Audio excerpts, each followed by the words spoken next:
Hello everyone, नमस्कार। आज हम बात करेंगे पार्टनरशिप एक्ट जो है, यानी कि इंडियन पार्टनरशिप एक्ट 1932 में जो कुछ बेसिक प्रोविजंस हैं उनकी हम बात करेंगे। और हम बेसिकली पार्टनरशिप फर्म अकाउंटिंग के लिए उस लिहाज से जो है हम ये वीडियो बना रहे हैं।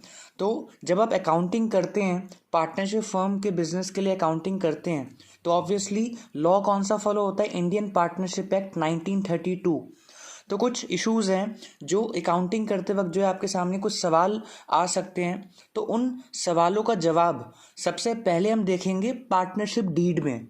और अगर पार्टनरशिप डीड है ही नहीं, या फिर जिन मैटर की हम बात करेंगे उस मैटर पे पार्टनरशिप डीड साइलेंट है अगर, तो फिर पिक्चर में क्या आ जाता है? Indian partnership act 1932।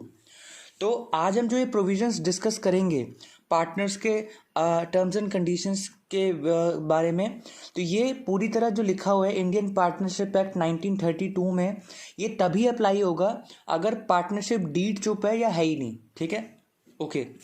तो एक एक करके हम पॉइंट्स की बात करते हैं। 6 पॉइंट्स हैं। सबसे पहला, profits and losses are to be shared equally. इसका मतलब ये है कि अगर पार्टनरशिप डीड है ही नहीं या साइलेंट है इस मुद्दे पे कि प्रॉफिट और लॉस शेयरिंग रेशो क्या होगा, तो बाय डिफ़ॉल्ट जितने भी पार्टनर्स हैं, तो जो भी प्रॉफिट या लॉस होगा वो इक्वली बटेगा। प्रॉफिट होगा तो इक्वली मिलेगा, और लॉस होगा तो इक्वली जो है उतने उतने से जो है कैपिटल अकाउंट जो है हम कम करेंगे, डेबिट करेंगे। ओके, तो ये पहला पॉइंट था। मैं वापस कह रहा हूँ कि ये जो 6 पॉइंट्स जिनकी हम बात करेंगे ये तभी अप्लाई होंगे अगर पार्टनरशिप डीड में जो है कुछ नहीं लिखा है इनके बारे में, या पार्टनरशिप डीड है ही नहीं। ठीक है, अगर पार्टनरशिप डीड में सपोज लिखा होगा कि 2 पार्टनर्स हैं तो इक्वली नहीं बांटेंगे, हम जो है 4-1 करेंगे कि 4 हिस्से जो है ए को मिलेंगे सपोज, और 1 हिस्सा मिलेगा बी को। तो क्योंकि पार्टनरशिप डीड में ये चीज़ लिखी हुई है, तो फिर हम इंडियन पार्टनरशिप एक्ट में क्या लिखा है वो नहीं देखेंगे, हम पार्टनरशिप डीड को प्रिवेल करवाएंगे। ठीक है, तो ध्यान से। नाउ अगला point, interest on capital not payable to partners. अगर पार्टनरशिप डीड है ही नहीं या चुप है इस मुद्दे पे कि इंटरेस्ट ऑन कैपिटल देना है कि नहीं देना है, या देना है तो कितना देना है, कैसे देना है, तो अगर वो चुप है पूरी तरह से, तो फिर इंटरेस्ट ऑन कैपिटल नहीं दिया जाएगा पार्टनर्स को। पार्टनर्स कैपिटल कंट्रीब्यूट करते हैं तो उनको बदले में आप इंटरेस्ट दे सकते हो, पार्टनरशिप फर्म उनको इंटरेस्ट दे सकती है कि ठीक है वो कैपिटल कंट्रीब्यूट कर रहे हैं, लेकिन ये तभी होगा अगर पार्टनरशिप डीड में ये चीज़ लिखी होगी। नहीं तो by default Indian partnership act 1932 मना करता है इंटरेस्ट ऑन कैपिटल देने से टू द पार्टनर्स। तीसरा पॉइंट है, interest on drawings are not to be charged from the partners. ये बात कहता है, ध्यान से आप समझिएगा, पार्टनर्स ड्यूरिंग द ईयर जो भी उनको लग रहा है प्रॉफिट, एक्सपेक्टेड प्रॉफिट है, जो साल के अंत में जब अकाउंट्स प्रिपेयर होंगे तब पता लगेगा, तो वो ड्यूरिंग द ईयर ही अगर उस प्रॉफिट के अगेंस्ट कुछ विड्रॉ कर लेते हैं तो फिर उनको जो है इंटरेस्ट ऑन ड्राइंग्स ये जो है देना पड़ सकता है पार्टनरशिप फर्म को। लेकिन ये तभी होगा एप्लीकेबल, ये इंटरेस्ट ऑन ड्राइंग्स पार्टनर्स तभी देंगे पार्टनरशिप फर्म को अगर पार्टनरशिप डीड में ये बात लिखी होगी।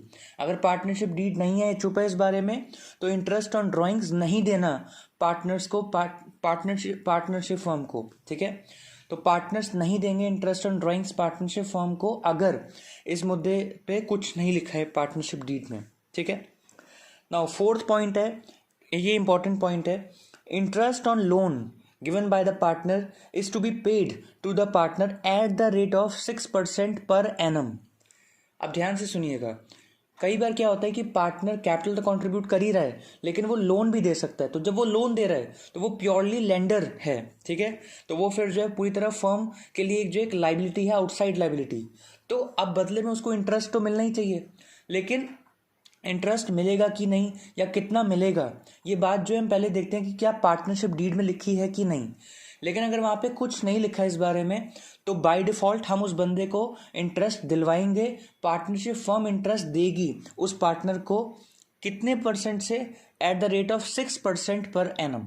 ठीक है, ये ध्यान रखिएगा, ये सिर्फ पार्टनर अगर लोन देता है फर्म को ये तब एप्लीकेबल होगा, अगर कोई और बंदा लोन दे रहा है तो मैंडेटरी नहीं है कि पार्टनरशिप फर्म, फिर इंडियन पार्टनरशिप एक्ट इंटरफेयर नहीं कर रहा उस चीज़ को कि जो है वो बाय डिफ़ॉल्ट कुछ रेट लगवाए।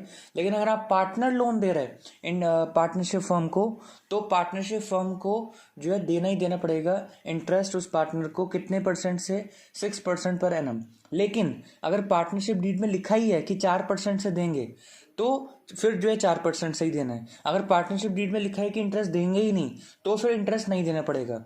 लेकिन अगर पार्टनरशिप डीड चुप है पूरी तरह इस चीज़ पे, तो उस पार्टनर को जिसने लोन दिया है पार्टनरशिप फर्म को, उसे मिलेगा क्या, 6% पर एनम से इंटरेस्ट। ये इंटरेस्ट जो उसे मिलेगा, ये जो इंटरेस्ट देगी पार्टनरशिप फर्म, ये चार्ज अगेंस्ट प्रॉफिट होगा, एप्रोप्रिएशन ऑफ प्रॉफिट नहीं होगा। चार्ज अगेंस्ट प्रॉफिट का मतलब है कि चाहे पार्टनरशिप फर्म को at the end of the year जब अकाउंट्स देखेंगे, चाहे वो उनको ड्यूरिंग द ईयर लॉस हुआ हो या फिर प्रॉफिट हुआ हो, उनको ये जो इंटरेस्ट का अमाउंट है देना ही देना पड़ेगा। तो जितने भी चार्ज अगेंस्ट प्रॉफिट होते हैं, ये वो एक तरह से एक्सपेंसेस होते हैं, ये वो अमाउंट्स होते हैं जो पार्टनरशिप फर्म को या बिजनेस को कहें कि बियर करने ही करने पड़ते हैं, इररिस्पेक्टिव ऑफ द फैक्ट कि उस साल उस अकाउंटिंग ईयर में लॉस हुआ है या प्रॉफिट हुआ है। ठीक है, ये बेसिकली उस पार्टनर के जो है राइट्स को प्रोटेक्ट करने के लिए इस तरह की प्रोविजन बनाई गई है। नाउ 5th पॉइंट है, किसी भी तरह का रेम्यूनरेशन, जिसको आप सैलरी बोल सकते हो या कमीशन बोल सकते हो, वो नहीं मिलेगा किसी भी पार्टनर को। ये बाय डिफॉल्ट बोल रखा है इंडियन पार्टनरशिप एक्ट में। अगर आपको देना है तो वो चीज़ पार्टनरशिप डीड में लिखी होनी चाहिए कि किसको कितना अमाउंट देंगे या किस रेट से देंगे। अगर कुछ नहीं लिखा है पार्टनरशिप डीड में, तो बाय डिफॉल्ट ये है कि रेम्यूनरेशन जो है किसी भी तरह की पार्टनर को नहीं मिलेगी। ठीक है, ओके। लास्ट पॉइंट बहुत सिंपल है कि न्यू पार्टनर तभी एडमिट हो सकता है पार्टनरशिप फर्म में जब सारे जो एग्जिस्टिंग पार्टनर्स हैं उनका कंसेंट मिल जाए। ये बहुत सिंपल पॉइंट है। ऑब्वियसली जो एग्जिस्टिंग पार्टनर्स हैं वो चाहेंगे कि जो है उनसे पूछ के ही नया बंदा आए जो पार्टनर की हैसियत से आ रहा है। ठीक है, तो ये बहुत सिंपल पॉइंट था लास्ट पॉइंट कि अगर आपने पार्टनरशिप डीड में कुछ और लिखा होगा तो ठीक है, वो मान लेंगे हम कि ठीक है, हम अगर 3 पार्टनर्स हैं अभी ए बी सी, तो किसी डी को लाने के लिए तो जो है हमें ए और बी की कंसेंट चाहिए, सी की नहीं चाहिए। अगर आपने पार्टनरशिप डीड में लिख दिया इस तरह की बात, तो हम जो है सी की कंसेंट मिले ना मिले उससे कोई फर्क नहीं पड़ता। लेकिन अगर पार्टनरशिप डीड पूरी तरह चुप है इस बात पे, तो फिर क्या है, न्यू पार्टनर तभी आ सकता है जब सारे एग्जिस्टिंग पार्टनर्स की सहमति मिले। ओके, तो इसी के साथ हमारे जो 6 पॉइंट्स थे जिनको हम अप्लाई करते हुए अकाउंटिंग करते हैं, और अकाउंटिंग में बहुत सारे क्वेश्चन जो है इन सारे पॉइंट्स को यूज़ करते हुए आते हैं। तो अगर आपको ये सारे पॉइंट्स अच्छे से पता है, लॉ पता है, तो फिर और लॉ की लैंग्वेज पता है कि लॉ ये वाले पॉइंट्स भी अप्लाई कब होंगे, तो फिर जो आप आराम से अकाउंटिंग में काफ़ी कंफर्टेबल महसूस करेंगे। इसी के साथ हमारी ये वीडियो कंप्लीट होती है। अब हम मिलेंगे आपसे नेक्स्ट वीडियो में।